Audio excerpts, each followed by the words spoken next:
प्रिय भक्तजनों, आज हम सुनेंगे निर्जला एकादशी व्रत कथा।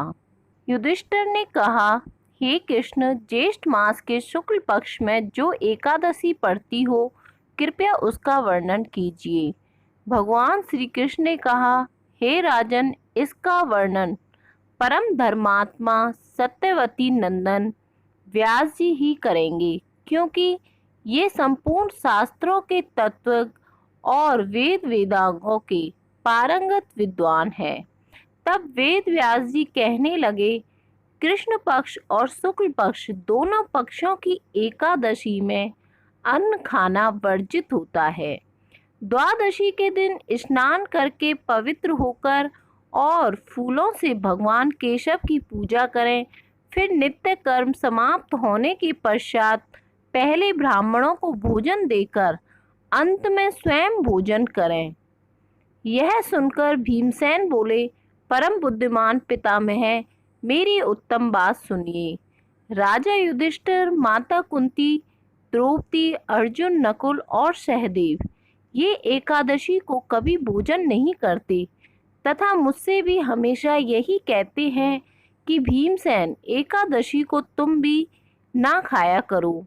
परंतु मैं उन लोगों से यही कहता हूँ कि मुझसे भूख नहीं सही जाएगी। भीमसेन की बात सुनकर व्यास जी ने कहा, यदि तुम नरक को दूषित समझते हो और तुम्हें स्वर्ग लोक की प्राप्ति की इच्छा है, तो दोनों पक्षों की एकादशियों के दिन भोजन नहीं करना चाहिए।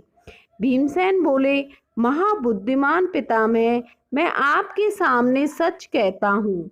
मुझसे एक बार भोजन करके भी व्रत नहीं किया जा सकता, तो फिर उपवास करके मैं कैसे रह सकता हूँ। मेरे उदर में वक्र नामक अग्नि सदा ही प्रज्वलित होती रहती है, अतः जब मैं बहुत अधिक खाता हूँ तभी यह शांत होती है। इसलिए महामुनि, मैं पूरे वर्ष भर में केवल एक ही उपवास कर सकता हूँ, जिससे स्वर्ग की प्राप्ति सुलभ हो तथा जिसके करने से कल्याण का भागी हो सकूं।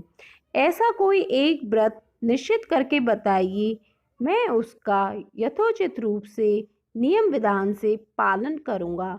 व्यास जी ने कहा, भीम, ज्येष्ठ मास में सूर्य वृष राशि पर हो या मिथुन राशि पर, शुक्ल पक्ष में जो एकादशी हो उसका यत्न पूर्वक निर्जल व्रत करो।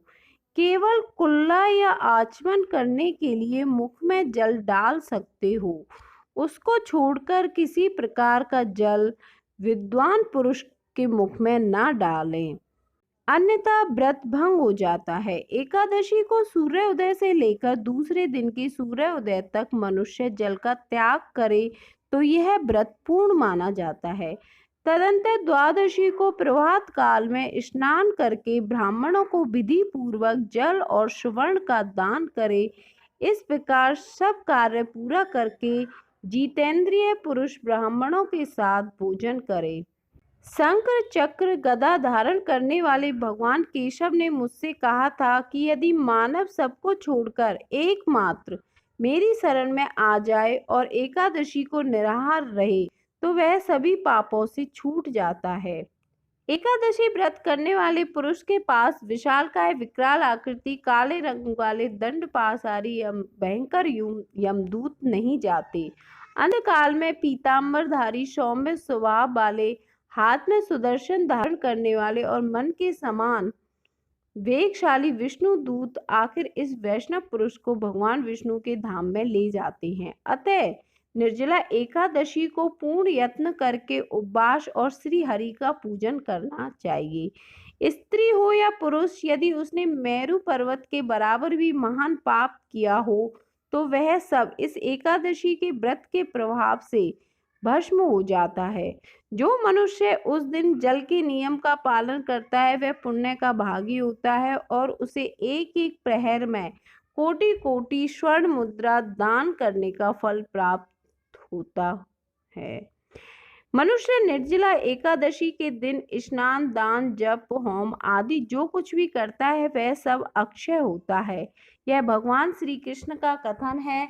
निर्जला एकादशी को विधि पूर्वक उत्तम रीति से उपवास करके मानव वैष्णव व्रत को प्राप्त कर लेता है, और जो मनुष्य एकादशी के दिन अन्न खाता है वह पाप का भोजन करता है। इस लोक में वह चांडाल के समान है और मरने पर दुर्गति को प्राप्त होता है। जो ज्येष्ठ के शुक्ल पक्ष में एकादशी को उपवास करके दान करेंगे वे परम पद को प्राप्त होंगे।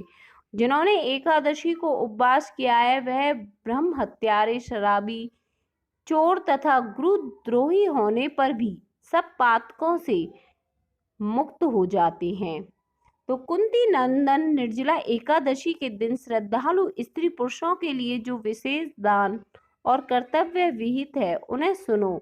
उस दिन का जल में शयन करने वाले भगवान विष्णु का पूजन और जलमयी धेनु का दान करना चाहिए, अथवा प्रत्यक्ष धेनु या घृतमयी धेनु का दान उचित है। पर्याप्त दक्षिणा और भांति भांति के मिष्ठानों द्वारा यत्न पूर्वक ब्राह्मणों को संतुष्ट करना चाहिए। ऐसा करने से ब्राह्मण अवश्य संतुष्ट होते हैं और उनके संतुष्ट होने पर श्री हरि मोक्ष प्रदान करते हैं। जिन्होंने सम दम दान में प्रवृत्त हो और श्री हरि की पूजा की हो और रात्रि में जागरण करते हुए इस निर्जला एकादशी का व्रत किया है, उन्होंने अपने साथ ही बीती हुई 100 पीढ़ियों को और आने वाली 100 पीढ़ियों को भगवान वासुदेव के परम धाम में पहुंचा दिया है। निर्जला एकादशी के दिन अन्न, वस्त्र, गौ, जल, सैया और सुंदर आसन, कमंडल तथा छाता दान करना चाहिए। जो श्रेष्ठ तथा सुपात्र ब्राह्मणों को जूता दान करता है वह सोने के विमान पर बैठकर स्वर्गलोक में प्रतिष्ठित होता है। जो इस एकादशी की महिमा को भक्ति पूर्वक सुनता है अथवा उसका वर्णन करता है वह स्वर्गलोक में जाता है। चतुर्दशी युक्त अमावस्या को सूर्य ग्रहण के समय श्राद्ध करके मनुष्य जिस फल को प्राप्त करता है वही फल इसके श्रवण से भी प्राप्त होता है। पहले दंत धावन करके यह नियम लेना चाहिए कि मैं भगवान केशव की प्रसन्नता के लिए एकादशी को निराहार रहकर आचमन के सिवा दूसरे जल का भी त्याग करूंगा। द्वादशी को देवेश्वर भगवान विष्णु का पूजन करना चाहिए। गंध, धूप, पुष्प और सुंदर वस्त्र से विधि पूर्वक पूजन करके जल के घड़े के दान का संकल्प करते हुए निम्नांकित नीचे लिखे हुए मंत्र का उच्चारण करें। संसार सागर ते तारने वाले हे देवी ऋषिकेश, इस जल के घड़े का दान करने से आप मुझे परम गति की प्राप्ति कराइए। भीमसेन, ज्येष्ठ मास में शुक्ल पक्ष की जो शुभ एकादशी होती है उसका निर्जल व्रत करना चाहिए। उस दिन श्रेष्ठ ब्राह्मणों को शक्कर के साथ जल के घड़े दान करने चाहिए। ऐसा करने से मनुष्य भगवान विष्णु के समीप पहुंचकर आनंद का अनुभव करता है।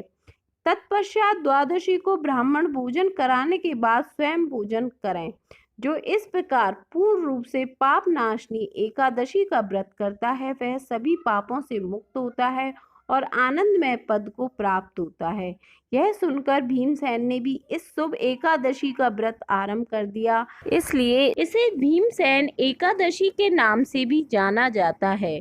निर्जला एकादशी का व्रत जो कि बिना जल पिए रखा जाता है, व्रत के पूर्ण हो जाने के बाद ही जल ग्रहण करने का विधान है। व्रत करने वाले को जगत के पालनहार भगवान विष्णु जी का आशीर्वाद प्राप्त होता है। जो व्यक्ति सच्चे मन के साथ इस व्रत को करता है उसे समस्त एकादशी व्रत में मिलने वाला पुण्य प्राप्त होता है। वह सभी प्रकार के कष्टों से मुक्त होता है। व्रत के साथ साथ इस दिन दान कार्य भी किया जाता है। दान करने वाले व्यक्ति को पुण्य की प्राप्ति होती है। कलश दान करना तो बेहद ही शुभ माना गया है। इससे व्यक्ति को सुखी जीवन और दीर्घायु प्राप्त होती है। निर्जला एकादशी मुहूर्त। एकादशी तिथि प्रारंभ होगी 1 जून को 2:57 पर, जो कि एकादशी समाप्त होगी 2 जून को 12:04 पर।